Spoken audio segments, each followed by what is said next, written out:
Web એપીએક્સ માટે Microsoft એજ કાં તો ક્રોમ બેટર છે કે માઇક્રોસોફ્ટ એજની અંદર આ જે નવું એપીએક્સ છે એ વધારે સ્પીડલી અને સારું ચાલશે. જો આ માઇક્રોસોફ્ટ એજ ના હોય એ લોકોએ star internet explorer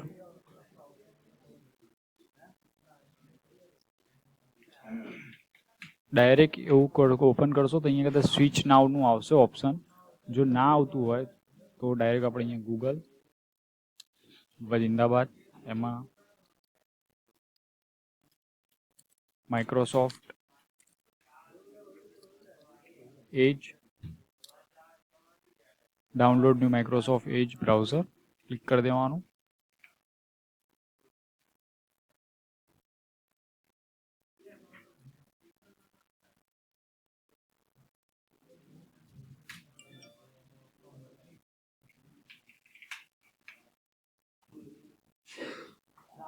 Microsoft is on the browser inbuilt.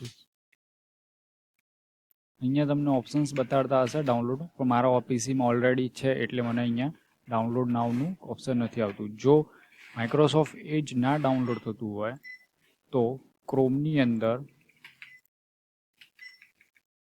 103.215.159.38 ઝેમ 8081 enter આપી દેવાનું. અબાઉટ એપીએક્સમાં જવાનું.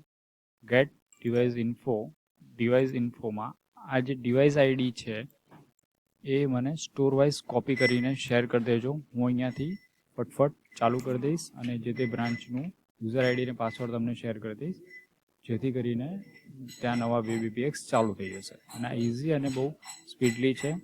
આ કરવું એટલા માટે ખાસ છે કે 1/1/2021થી આ મેં હમણાં પણ ગઈકાલે મેસેજ નાખ્યો હતો કે નવા ગવર્મેન્ટનું રૂલ્સ પ્રમાણે આપણે કરવું કમ્પલસરી છે.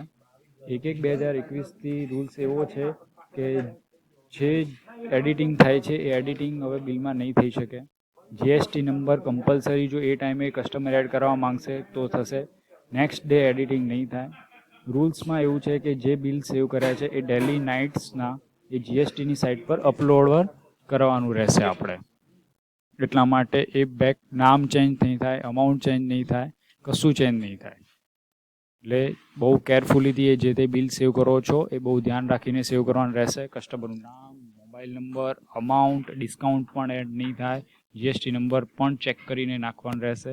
બધું એક વખત જોઈ લેવું, કારણ કે જો એ ડેટા અપલોડ થઈ ગયા હશે જીએસટીની સાઇટ ઉપર તો એના પછી આપણે કોઈ જ એડિટિંગ એની કરી નહીં શકીએ. નેક્સ્ટ ડે અપલોડ થઈ જશે ઓટોમેટિકલી ઓન નાઇટ.